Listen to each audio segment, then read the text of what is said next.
Pain with Truth here, and welcome to the second part of my look at the 1988 Sunrise show, Yoroiden Samurai Troopers. Well, actually Ronin Warriors, the bastardized version. But to be fair, not too bastardized. Samurai Troopers was probably a licensor's dream to localize. A 39-episode show with toy potential, no real blood or gore to censor out or sexual content, and a pretty straightforward narrative, but with some slight nuances that elevated it over your average action cartoon. Most of what they changed about the show was the names, such as, obviously, the name of the show itself. A Ronin is a samurai without a master, since our heroes don't really serve any master per se, though the ancient one is like a guide, and troopers can be said to be warriors. Ronin Warriors is a fair take on Samurai Troopers. I'd argue that it didn't really need to be changed at all, most of the names didn't, but at least it wasn't incompetent. Toma became Rowan, Seiji became Sage, Shin became Sai, and Shu became Kento. Well, at least Sage makes sense. Not sure where they got the others. At least Ryo remained Ryo. Rio? Whatever. The names of the warlords were changed too. Shitan Doji became Anubis, while the actual character named Anubis became Kale. I guess Kale is pretty scary in itself, but that was weird. Naza became Sekhmet, and Rajara became Deus.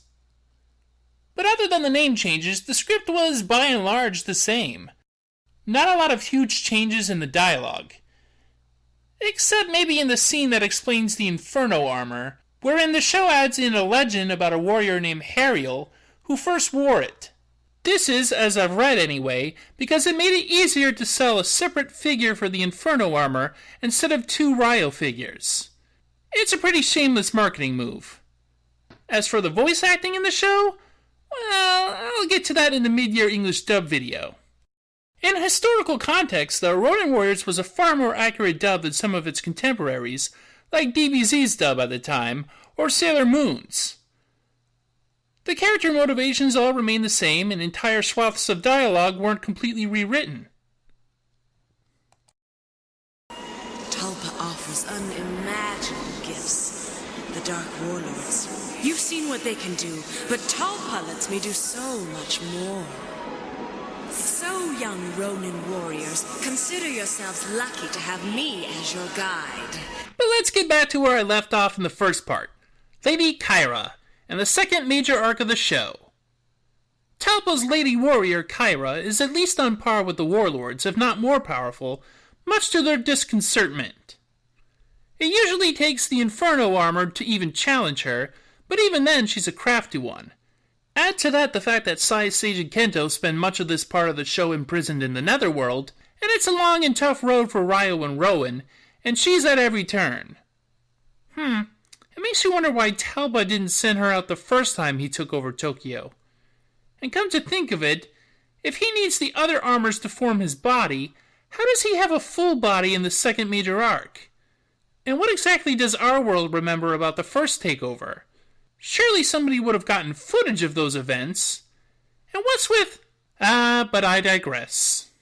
Kayura is actually a member of the tribe of the Ancient One, who was kidnapped and corrupted by Talpa as a child as kind of a big middle finger to the guy who first defeated him, 1,000 years earlier, in a pretty great scene that reminds me of schlocky period anime with demons in them.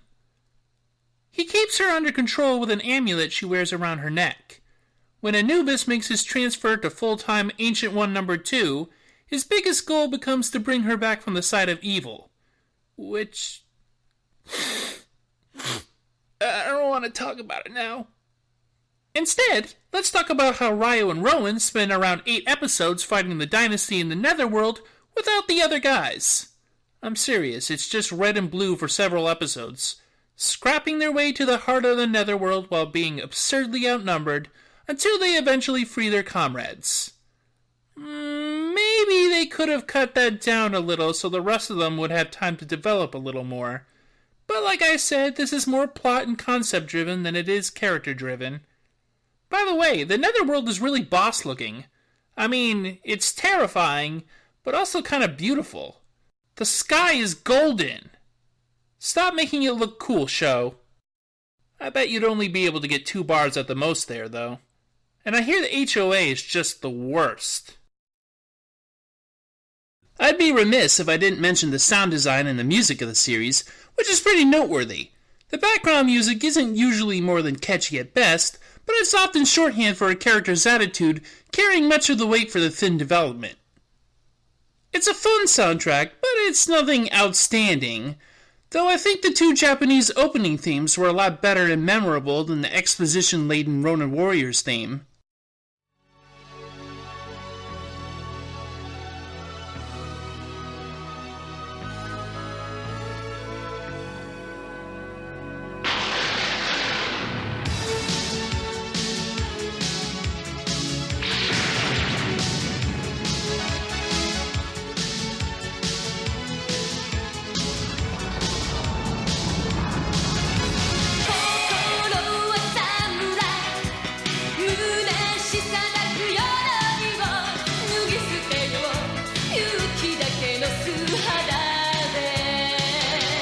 You know, the first Japanese opening sounds a little familiar, doesn't it?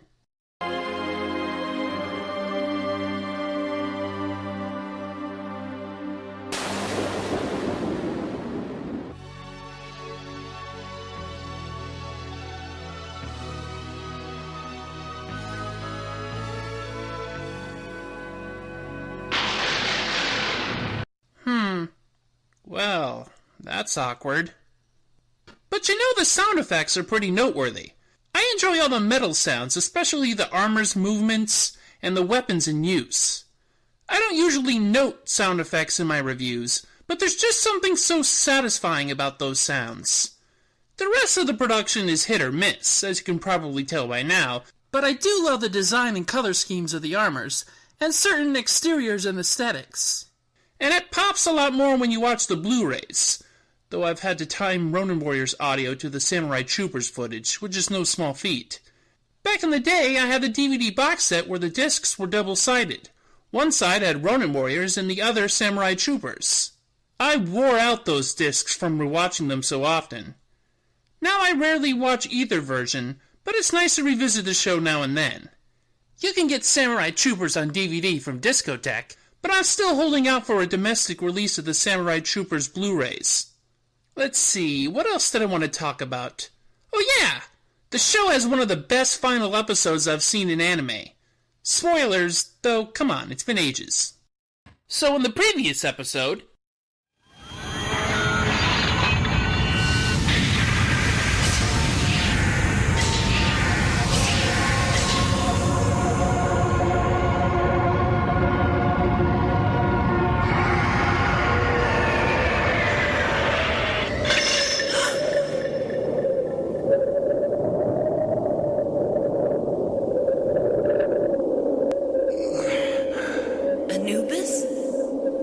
You've come back to us at last. You're free, Kayura.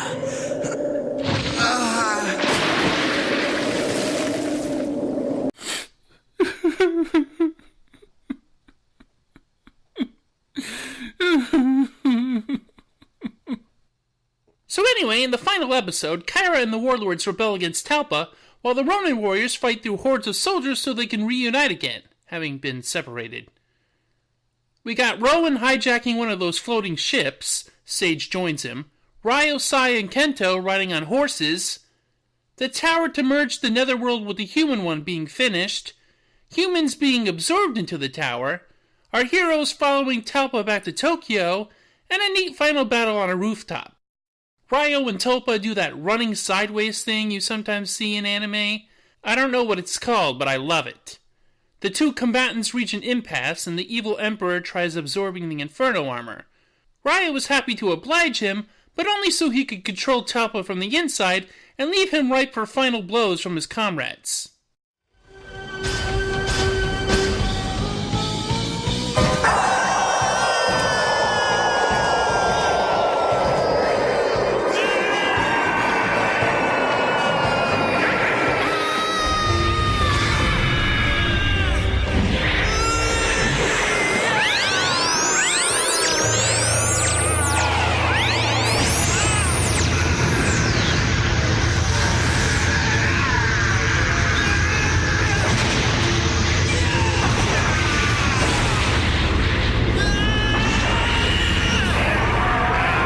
was weird that they were naked, right?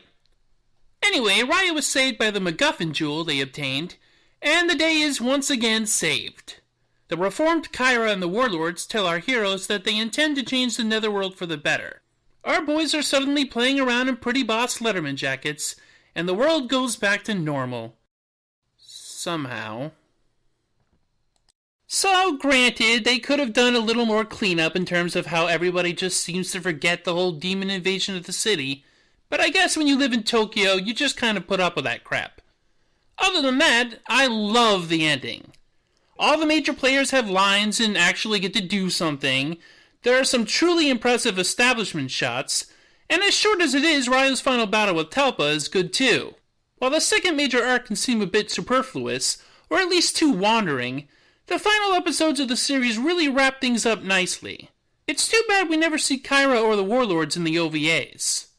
I think one of the most important things to me about Ronin Warriors, a show that is more old than classic, is that it was the first anime TV show that I ever watched in its entirety.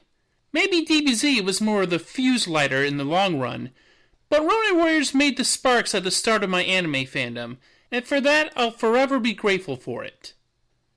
Will I ever return to Ronin Warriors in the future? Possibly. But next time I want to take a look at something more disposable. Until then, see ya!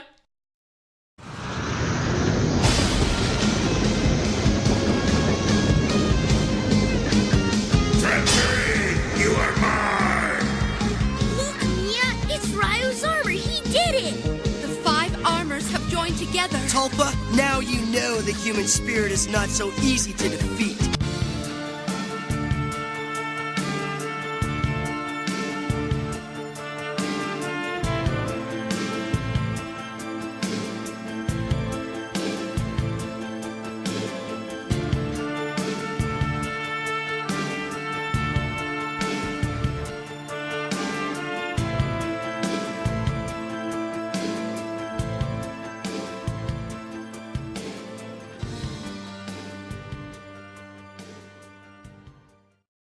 So, Terry, what's with the group therapy? Your brother died like 18 years ago. You're older now than he ever was. It must be nice to never have lost anyone close to you. Look, I'm only saying that, you'd think you would have done this kind of thing back then instead of now. Wait, did you? I'd appreciate it if we didn't get into it. Hey, I used to go to therapy myself. Now I just get my anxiety meds regulated. In and out in minutes. Maybe you should try something more intensive. I did once, but I got tired of all the talking. What's that for? You didn't get tired of talking. You got tired of listening.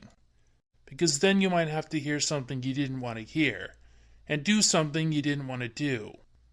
You have to be willing to step out and... Major. Yeah? Shut up. And don't feel too bad, because at least Tim lived long enough to bang the girl you liked. Terry! Is there any chance you'll film some pickup for me later? Ah, fuck. I think I broke him. Oh well. Hey, soldier. Can you hold the camera? I have an important mission for you.